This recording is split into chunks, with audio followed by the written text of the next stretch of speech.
আসসালামু আলাইকুম ওয়া রাহমাতুল্লাহি ওয়া বারাকাতুহু। চলে যাচ্ছি এখন মিরপুরের ভাষায় তো উনি আমাদের ইন্ডিয়াতে যাও। ওয়ালাইকুম রহমতুল্লাহি ওয়া বারাকাতুহু।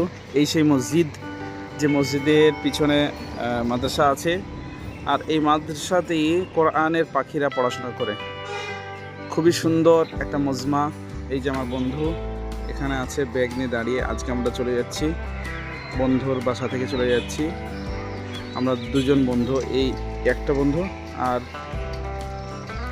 আমি আপনাদের সঙ্গে আছি। দুজনে মিলে আমরা চলে যাচ্ছি এখন মিরপুরের কাছাকাছি। আর মিরপুর থেকে আমরা যাবো ওখানে আরেকটি বাসায়। তো ইনশাল্লাহ দোয়া করবেন সকলে। আসসালামু আলাইকুম। সত্যি পৃথিবীটা অনেক সুন্দর।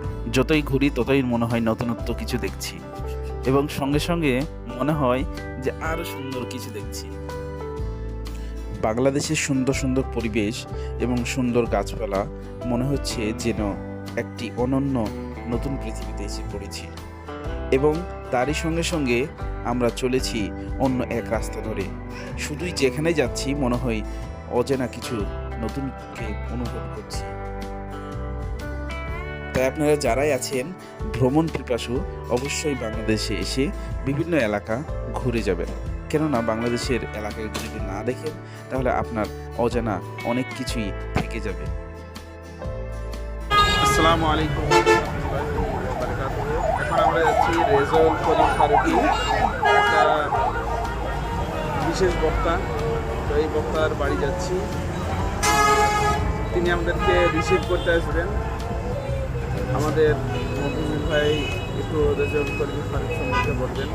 এই দেখুন, এটা হচ্ছে রাস্তা শেরপুর, ঠিক আছে। ধনুকতলাতে আমরা নামবো, ধনুকতলাতে নেমে ওনার বাসাতে যাব আমরা। আর এই হচ্ছে আমার বন্ধু।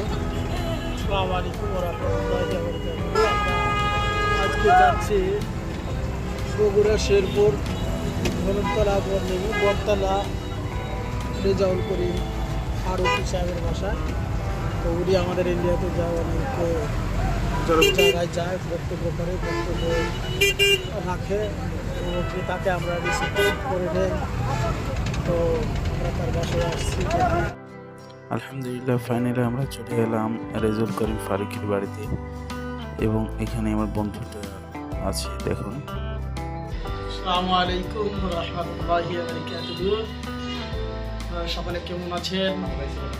আমরা আজকে এসেছি রেজাউল করিম ফারুকী সাহেবের বাসায় এসেছি। উনি ইন্ডিয়াতে জালসা করতে যায়, তো আমাদের বন্ধু। এখন সেই হিসাবে বাংলাদেশে এসেছি, যদি একবার ঘুরেই যাই সেই হিসাবে আসলাম। আপনারা আসবেন সকলে, একবার করে ইনশাল্লাহ।